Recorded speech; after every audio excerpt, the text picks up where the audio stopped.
Hai teman-teman, apa kabar kalian semua? Semoga kalian semua tetap baik-baik saja dan semoga kalian semua dalam keadaan sehat walafiat. Di channel ini kita akan membahas seputar alur drama Korea maupun drama lainnya. Dan kali ini saya akan membahas drama Korea yang berjudul Queen of Tears. Selamat menyaksikan. 자, 하나, 둘, 셋 하면 까르르 하고 웃습니다. 자, 하나. Sebelum menonton, jangan lupa untuk like, comment, and subscribe. Dan selamat menyaksikan. Series ini berawal dengan sebuah pasangan kekasih yang sedang melangsungkan pernikahan dengan mewah dan meriah. Mempelai wanita bernama Hong Hae-in, ia adalah anak konglomerat dari perusahaan ternama di kota. Namun berbanding terbalik dengan mempelai pria yang bernama Baek Hyun-woo. Dia adalah direktur hukum perusahaan istrinya yang berasal dari keluarga di desa. Tak terasa usia pernikahan mereka sudah berjalan selama 3 tahun. Banyak yang mempertanyakan bagaimana keadaan pernikahan mereka sekarang yang berbeda status tersebut. 사랑하는 여자를 만나. Saat ini, kedua pasangan itu sedang diwawancarai mengenai kehidupan pernikahan mereka. Hyun-woo menjawab bahwa dia bahagia. Namun, berbeda dengan Hong Hae-in, ia menjawab dengan sedikit arogan. 매일 행복합니다. Hae-in menceritakan tentang pertemuan pertama ia dengan suaminya, di mana ia pertama kali bertemu dengan Hyun-woo di kantor saat ia sedang menendang-nendang mesin fotokopi. Hyun-woo menegur Hae-in karena sikap cerobohnya itu. Dia menegur karena takut Hae-in akan dimarahi dan dipecat oleh atasannya atas kecerobohannya itu. 혼날 때마다 깜짝깜짝 놀랍니다. Waktu berlalu. Saat ini, Hyun-woo dan Hae-in telah selesai bekerja dan keadaan di luar hujan. Hyun-woo dengan penuh perhatian memberikan payung untuk dipakai Hae-in agar ia tidak kehujanan. Namun, Hyun-woo berbasa-basi menceritakan keluarganya adalah keluarga terkaya di desa Yongdalri dan ia merupakan anak kebanggaan desa tersebut karena berhasil sekolah di SNU. Dan kini ia sudah sukses di kota. Saat ini ia memberanikan diri untuk mengungkapkan perasaannya dan melamar Hae-in. 좋아서 그래요. 오늘 꼭 대답 안 해도 되고요. Akan tetapi saat mengetahui bahwa Hae-in adalah seorang anak konglomerat, ia merasa tidak pantas dan ia memilih menghindar dari Hae-in. Hae-in pun lalu mendatangi kampung halamannya Hyun-woo dengan helikopter untuk menemui Hyun-woo dan meyakinkan hubungan mereka. Begitulah kisah cinta mereka.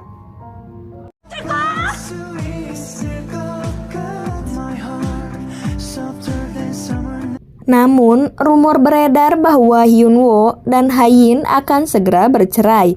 Maka dengan itu Hyun-woo menegaskan bahwa pernikahan mereka bahagia dan baik-baik saja. 그때나 지금이나 사랑하는 마음은 똑같습니다. Scene berpindah. Saat ini Hae-in sedang menjalani kehidupan sehari-harinya. Ia sedang mengadakan rapat terkait laporan beberapa store di mallnya yang mengalami keuntungan di bawah 20% untuk bergabung di rapat kali ini dan memintanya menyetujui keputusannya. Akan tetapi, Hyun-woo tetap menolak karena itu akan merugikan perusahaan Queen milik keluarganya itu. Hae-in tak peduli dan ia tetap bersikeras akan menutup toko-toko tersebut. 알겠습니다. Hae-in meninggalkan ruang rapat tersebut. Karena kejadian tadi, hubungan mereka semakin renggang. Pada malam hari, keluarga Hae-in meminta untuk rapat keluarga karena mereka mengkhawatirkan rumor yang beredar tentang pernikahan mereka. Maka dari itu, supaya menghindari gosip-gosip buruk, mertuanya meminta untuk Hyun-woo dan Hae-in segera memiliki anak dan menyuruh Hyun-woo untuk mengejar gelar MBA di luar negeri. 생각이 없습니다. 나도 말하지 않았나? 그런 건 자네가 정하는. Lalu mereka mengobrol berdua mengenai obrolan keluarganya tadi. Hayin pun menyuruh Hyunwoo untuk kuliah lagi di luar negeri. Dan jika mereka ditakdirkan mempunyai anak, bayi itu akan aman diasuh oleh babysitter. Itu akan membuat mereka lebih mudah. Tapi di tengah kerenggangan hubungan mereka, rasanya itu sangat tidak mungkin. 이사숙의 정학피스라고 해. 서울대 법대 출신. Hyunwoo memutuskan untuk pergi mabuk bersama temannya karena ia kesal terhadap sikap istrinya tersebut. Dan ia sangat stres dan ragu atas rencana keputusannya untuk bercerai dengan istrinya. 부상해. 단 한 병도 내 편이 없어. Di lain sisi, Hayin sedang memarahi adiknya karena ia sudah merendahkan suaminya itu di depan seluruh keluarganya. 한 번만 더 내 남편한테 나대라. 진짜. 저 미친 마귀 할멈. Saat ini, Hyunwon sedang membereskan masalah mertuanya. Karena apabila terjadi kekacauan dengan seluruh keluarga Hayin, dia yang akan membereskannya. Itu membuat gosip-gosip beredar dan cacian makian kepada Hyunwon karena tidak mempunyai harga diri.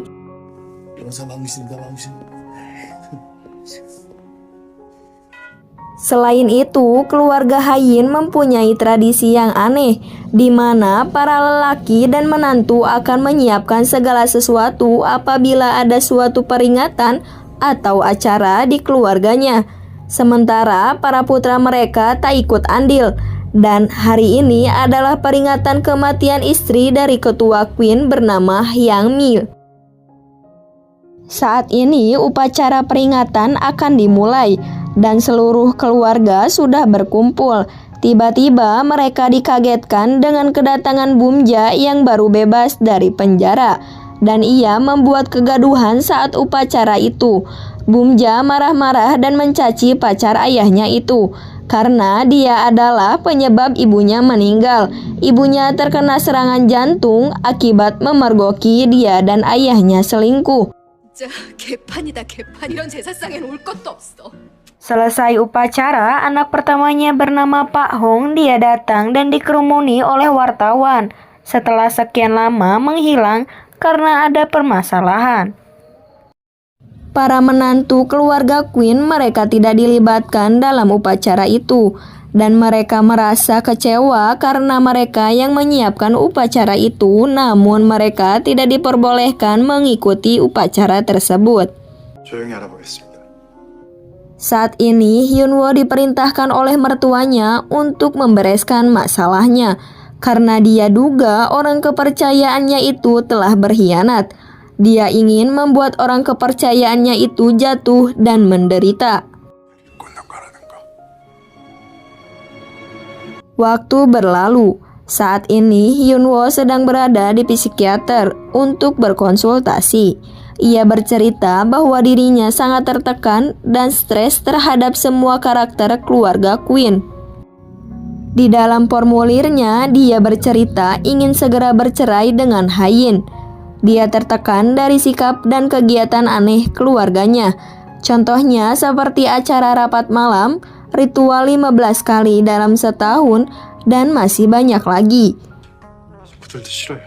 근데 Selain itu, Hyunwon sangat membenci istrinya itu karena dia sangat acuh dan egois. 자기밖에 몰라요. 정말 이기적이죠. 내가 저 하나 보고 이 집을 와서 Hyunwon menyesal karena telah terlalu mempercayai Hayin. Dia merasa pernikahan ini hanyalah membuat penderitaan. 할 것 같아요. 근데 왜 이혼을 안 하고 계세요? Namun, Hyunwoo tidak akan bisa lepas ataupun bercerai dari Hayin karena mertuanya tidak akan membiarkan itu terjadi. Dan apabila terjadi, hidup Hyunwon akan hancur oleh mertuanya sendiri. 여보 사랑해. 나 진짜 행복한 것 같아. 뭔 사고를. Di tempat lain, Grace bertemu dengan Hayin, tapi Hayin mengacuhkannya. Lalu ia memanggilnya. Grace berkata, Hayin butuh perawatan karena Hayin tampak kusam. Hayin lalu menegurnya karena ia bersikap tak sopan. 성깔 진짜 장난 아니다. 아니 너무 싸가. Grace adalah seorang pebisnis di bidang kecantikan. Grace lalu menemui Hyunwoo. Kali ini Grace meminta Hyunwoo untuk juga menjadi pengacara rahasia bahwa Hayin karena ia mempermasalahkan hak warisan yang berisi bahwa seluruh hartanya tidak akan jatuh ke Hyunwoo maupun anak dari mereka.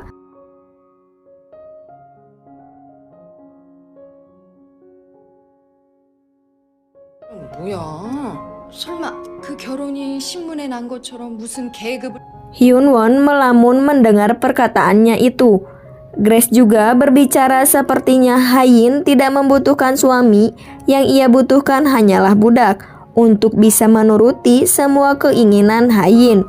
Dan Hyunwoo adalah sasaran yang pas karena ia selalu menuruti segala perintah Hayin. 그만하시죠.